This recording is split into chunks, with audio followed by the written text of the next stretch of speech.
বাংলাদেশে বেশ কদিন ধরেই চলছে কোটা আন্দোলন। কোটা সংস্করণের দাবিতে শুরু হওয়া এই আন্দোলনে এক পর্যায়ে সহিংস হয়ে ওঠে। গত কদিনে প্রাণ হারায় শত শত মানুষ। এই পরিস্থিতিতে বাংলাদেশ থেকে 17,500 কিলোমিটার দূরের দেশ আর্জেন্টিনার ফুটবলার অ্যানজো ফার্নান্দেজ পাশে দাঁড়ালেন আন্দোলনকারী শিক্ষার্থীদের।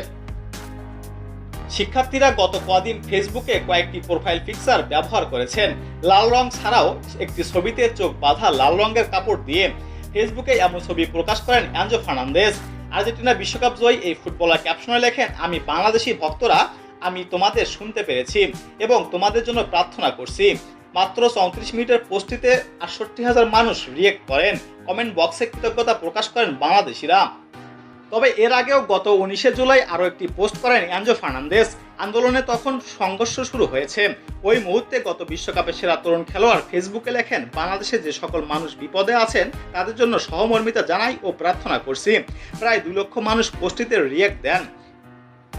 গত বিশ্বকাপে পুরো বিশ্বে ছড়িয়ে পড়ে আর্জেন্টিনার প্রতি বাংলাদেশি ভক্তদের আবেগের কথা।